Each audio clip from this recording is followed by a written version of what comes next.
दोस्तों, गुदा रोगों जैसे कि पाइल्स, फिशर में दर्द के साथ साथ ब्लीडिंग भी एक प्रमुख समस्या होती है। कई बार ये ब्लीडिंग इतनी अधिक हो जाती है कि हीमोग्लोबिन काफी डाउन हो जाता है और पेशेंट को एडमिट कराने तक की नौबत आ जाती है। तो दोस्तों, गुदा रोगों में या पाइल्स में ये ब्लीडिंग क्यों होती है, उसके रोकने के क्या उपाय हैं, क्या ऐसे हम प्रिकॉशंस ले सकते हैं जिसके कारण ये ब्लीडिंग हमारी रुकी रहे, या अगर हो रही है तो जल्दी आराम उसमें मिल जाए, या कौन कौन सी दवाएं उसमें असरदार होती हैं, इन सब के बारे में विस्तृत जानकारी हासिल करने के लिए बने रहिए वीडियो में अंत तक। नमस्कार दोस्तों, चरक पाइल्स एवं पंचकर्मा से मैं डॉक्टर शिवदत्त पटेल आपका हार्दिक स्वागत करता हूं, हार्दिक अभिनंदन करता हूं, आपके उत्तम स्वास्थ्य की कामना करता हूं। दोस्तों, वीडियो शुरू करने से पहले आपसे एक गुजारिश है, एक रिक्वेस्ट है, please like and subscribe my channel. दोस्तों, पहले तो हम जानने की कोशिश करते हैं कि किन किन बीमारियों में ये ब्लीडिंग हो सकती है। दोस्तों, गुदा रोगों में मुख्यतः पाइल्स, जिसे हम बवासीर कहते हैं, फिशर या फिर फिस्टुला यानी कि जिसे हम भगंदर कहते हैं, पाइलोनाइडल साइनल्स, ये बीमारियां गुदा और उसके आसपास पाई जाती हैं। तो दोस्तों,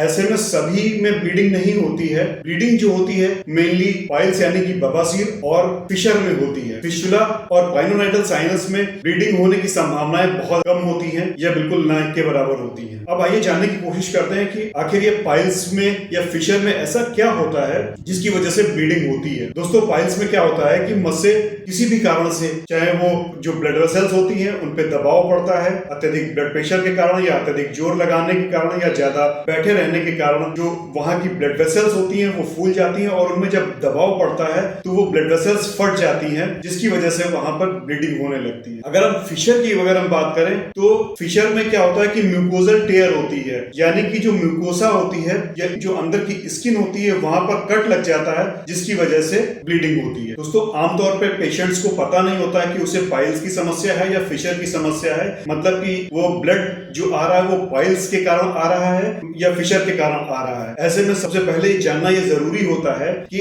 आपकी डायग्नोसिस क्या है, आपको पाइल्स की शिकायत है या फिर फिशर की प्रॉब्लम है। नॉर्मली जब पेशेंट हमारे पास आता है तो वो अपनी एक ही कंप्लेंट पाइल्स की शिकायत लेकर के आता है, लेकिन जब एग्जामिनेशन करते हैं तो पता चलता है कि उसको पाइल्स नहीं है, केवल फिशर है। दोस्तों, ऐसे में आपके जहन में सवाल आ रहा होगा कि दोनों में ब्लीडिंग एक ही तरीके से होती है या फिर अलग अलग तरीके से होती है। दोस्तों, यहाँ पर बताना चाहूंगा कि दोनों में ब्लीडिंग या ब्लीडिंग का रिप्रेजेंटेशन जो है वो बिल्कुल अलग तरीके से होता है, यानी कि पाइल्स में जो ब्लीडिंग होती है वो बिल्कुल अलग तरीके से होती है और फिशर में जो ब्लीडिंग होती है वो अलग तरीके से होती है, जिसके आधार पर कभी कभी हम बिना देखे ही, बिना एग्जामिन किए हुए भी हम डायग्नोसिस बना सकते हैं। तो दोस्तों, अगर हम पहले पाइल्स में ब्लीडिंग की बात करें तो नॉर्मली होता क्या है, यहाँ पर जो खून से भरी हुई ब्लड वेसल्स होती हैं वो फट जाती हैं। तो ऐसे में जब ब्लड उनमें फ्लो करता है तो दबाव पड़ता है, यानी कि जो ब्लड होता है वो काफी फोर्स के साथ, पिचकारी के साथ आता है, धार के साथ गिरता है।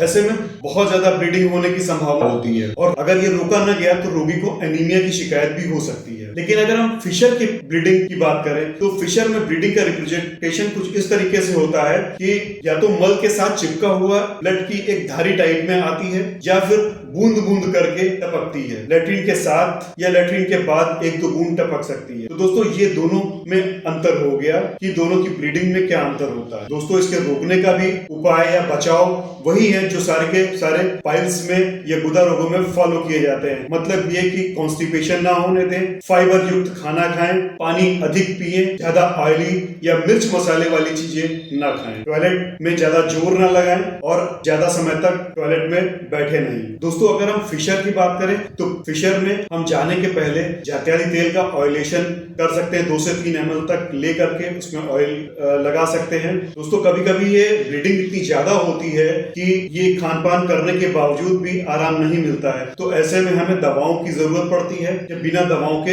आराम नहीं मिलता है। तो ऐसे में हमें जो दवाएं हैं वो लेनी चाहिए। उनमें से आयुर्वेदिक दवाओं की अगर हम बात करें तो बोलभद्र बटी 2-2 गोली सुबह शाम ले सकते हैं आप, या फिर रक्त स्तंभक बटी 2-2 गोली सुबह शाम ले सकते हैं। एलोपैथिक दवाओं की अगर हम बात करें तो प्रेनेक्सा और इथामसिलेट की टैबलेट्स आती हैं, ये ब्लीडिंग को काफी प्रभावी तरीके से रोकने में सहायक होती है। लेकिन दोस्तों, अगर मल में किसी भी तरीके से ब्लड आ रहा है तो अपने डॉक्टर को जरूर कंसल्ट करें, क्योंकि वो पूरा एग्जामिन करके आपकी डायग्नोसिस क्लियर करेगा, जिसके आधार पर दवाएं बहुत अच्छी तरीके से काम करती हैं। अपने से मेडिकेशन लेने पे कभी कभी नुकसान हो सकता है और अगर ज्यादा ब्लीडिंग हो गई तो एनीमिया के चांसेस बढ़ जाते हैं। तो ऐसे में सेल्फ मेडिकेशन घातक हो सकता है। तो बेहतर यही रहता है कि आप अपने डॉक्टर से कंसल्ट करके या किसी डॉक्टर से कंसल्ट करके दवा ले लें। तो दोस्तों, ब्लीडिंग में पाइल्स के संबंध में दी गई जानकारी आपको अच्छी लगी तो please like and subscribe my channel. और यदि आपके मन में किसी भी प्रकार का प्रश्न है तो आप कमेंट में लिखकर पूछ सकते हैं। Thank you for watching.